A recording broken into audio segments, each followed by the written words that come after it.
Muito bom dia. Então vamos lá, terminar o mês de agosto, dia 31 hoje.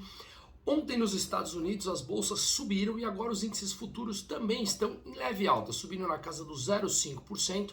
E aquele furacão Ida que eu falei ontem, chegando no porto de Louisiana, que é o único porto nos Estados Unidos que consegue receber aqueles super petroleiros, amenizou e não fez muito preço no petróleo, que agora está operando na estabilidade também. E ontem subiu um pouquinho, mas nada demais como se esperava no domingo, depois que ele afetou 95% da produção ali do Golfo do México, que representa 17% da produção total dos Estados Unidos, como eu falei ontem, tá? Ontem saíram dados lá de vendas pendentes de moradia nos Estados Unidos que vieram piores do que o esperado. Lembrando que o preço das moradias é algo que tem afetado mais a inflação americana, que eu continuo dizendo que, no meu entender, pelo que eu venho falando diariamente, ela tende a ser sim temporária, tá? E até alguns dados agora abaixo, eu vou falar um pouquinho sobre isso. Hoje tem para sair também os preços dos imóveis, que é um dado importante ao longo do dia nos Estados Unidos.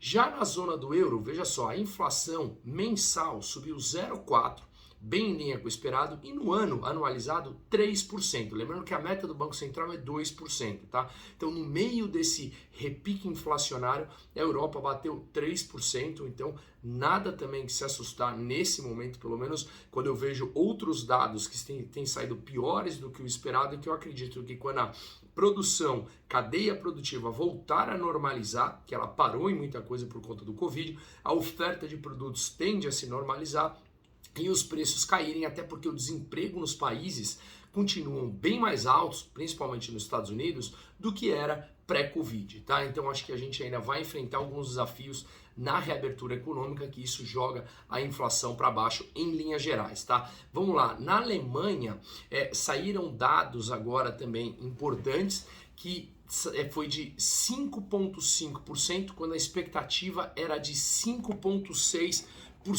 Tá? Nós estamos falando aqui de dados, da Alemanha, de taxa de desemprego.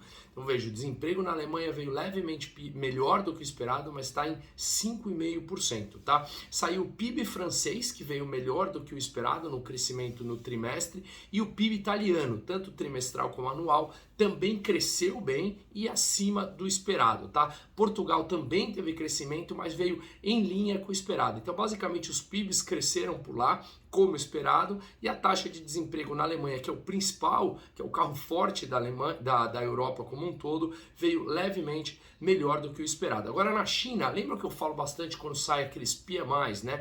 Que é o composto, você tem o industrial de serviço, que mede o setor de indústria de serviço, acima de 50 é expansão, abaixo de 50 é retração, e o da China vem caindo, tá? Nos últimos meses. Saiu 48,9 o composto, que é uma mistura entre indústria e serviços, que é abaixo de 50. O anterior veio 52,4. Esse não só veio pior que o anterior, como veio abaixo de 50. Então, mais um dado preocupante da China, tá? Que é sim também uma grande locomotiva compradora do mundo, e isso impacta no geral, que influencia um pouco mais o meu argumento sobre a inflação lá na frente e o porquê eu acredito que ela sim teremos, e como já estamos tendo essa inflação, mas que ela não será um problema estrutural por um bom tempo, justamente porque a gente vai enfrentar momentos mais complicados, tá? No Japão, a gente teve dados bastante misturados, um mix aí, dados positivos. Taxa de desemprego 2,8%, veio melhor do que esperado. Agora, a produção industrial caiu 1,5%, mas a expectativa era cair 2,5%. Então veio melhor do que o esperado, tanto a taxa de desemprego como a produção industrial. Mas encomendas à construção e confiança entre as famílias veio ainda bastante pior do que o mercado esperava, tá? Então o Japão, que é um país que vive ali deflação há 3 décadas com juros artificialmente zero, é um mistério, é um caso bastante legal que eu venho estudando bastante, de tentar entender o cenário macroeconômico japonês, com total intervenção do governo, obviamente, que já o governo japonês ele já detém mais de 90% dos ETFs negociados em bolsas, tem participação do governo japonês, tá? Justamente porque vai comprando para injetar liquidez na economia nesses últimos 30 anos, como eu falei. Mas bom, no Brasil hoje a gente tem os dados importantes para sair da dívida líquida frente ao PIB, tá? Temos hoje o orçamento de 2022 que será entregue ao Congresso e o grande problema aqui é como acomodar os precatórios, 89 bilhões de pagamentos, mais o Bolsa Família dentro do teto de gastos. O que parece que vai ser entregue, que teve um consenso entre o Supremo, o Arthur Lira, presidente da Câmara, e o Rodrigo Pacheco, presidente do Senado, é justamente que não vai mais haver o parcelamento como antes, mas que eles serão pagos por cronologia. Então isso acarretaria um pagamento de 37,8 bi esse ano, menos do que os 59 bi esperados pelo governo se houvesse o parcelamento, lembrando que o total para o ano que vem a obrigatoriedade seria 89 bilhões, seria criado aí um subteto para pagar esses precatórios a partir de 2022, tá? E o que exceder esse subteto seria jogado para o ano que vem. Então, uma medida para encaixar o pagamento nesse ano, mas isso obviamente vai aumentar a dívida brasileira no longo prazo, que esses precatórios vão sendo corrigidos. O Supremo quer que seja por inflação, antes ele era por Selic, por inflação eu digo por IPCA.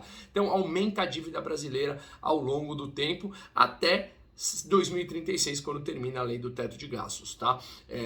Então, basicamente, o que a gente vê é mais manobras e manobras e manobras de todos os entes do governo, justamente para não diminuir os seus gastos, esse estado ineficiente, absurdo que a gente tem no Brasil. De qualquer maneira, a gente tem aí no parecer da reforma administrativa, que é uma super importante para a diminuição dos gastos públicos, apresentada ainda essa semana. Vamos lá, uma ótima terça-feira a todos e um forte abraço, Bruno Musa.